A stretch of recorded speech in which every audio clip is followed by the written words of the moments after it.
For question 3 of my Media A-Level project evaluation, I need to discuss how have my production skills developed throughout this project. To be able to show this, I'm going to be comparing my most recent project, a 2-minute movie introduction labelled The Click, with the project I made at the beginning of term. In terms of camera control and shot selection, our first project had little variation in terms of the shots used. As you can see, it was compiled using mainly mid-shots as labelled in blue. One close-up was used to show someone knocking on a door, as well as a long shot to show someone walking out of a room.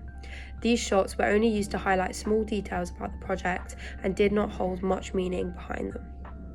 In my project, The Click, we used a variation of shots which had both purpose and meaning behind them. From the collage, you can initially see that we used more shots throughout the project and compiled different shots within the same scenes. For our project, we focused on long shots, as for us, it served the purpose of showing the people who were disappearing. The long shot helped to highlight the characters, such as the dog walking scene, where you can clearly see a young girl walking a dog.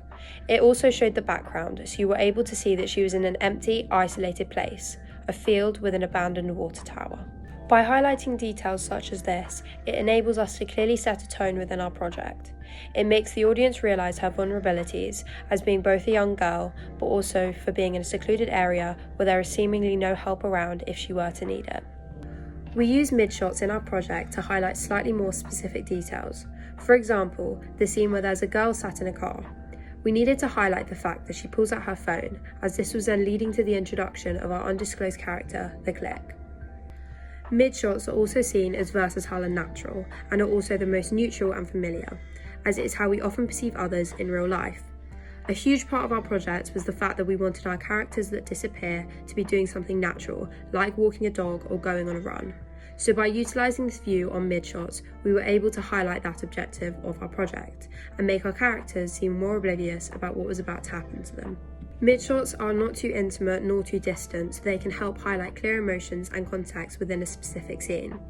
For us, they help to emphasise our characters without isolating them, such as the girl in the car where you can see her body language, relaxed and calm, as well as her actions where she pulls out her phone. Close-ups did not play a huge part in our project, but when they did, it was useful to highlight clear, specific features.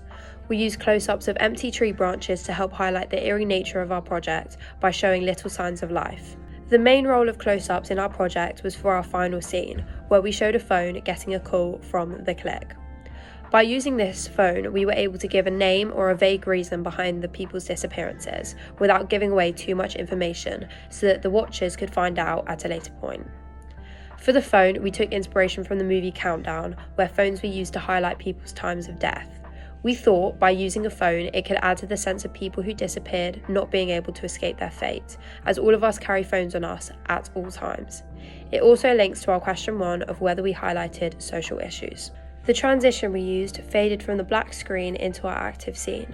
The purpose of these transitions was to make the cuts between our scenes smoother, but also to make them present as more connected. For our editing sequence, before we showed the scenes of people disappearing, we used a sequence of context shots to show where they were. For example, there were shots of fences, a dove flying from the water tower, the horses in the paddock, and ribbons attached to a desolate bridge by the river. All of these were to continue the tone within our project, as well as setting a clear scene for the following disappearances. Credits in our project were sequenced that they followed the scene in which the person participated in. We previously studied credit sequences to understand when the appropriate time was to add in a credit. I studied the No Time to Die credit sequence, as well as the girl with the dragon tattoo. I did these because they had similar line of credits which I wanted to replicate, in that the credits had context behind them. The No Time to Die credits had figures of people, and mine showed it in between cuts of people disappearing. The 2 movies I studied were also in similar genres as our movie, so by replicating a similar structure, we therefore followed conventions of the similar theme.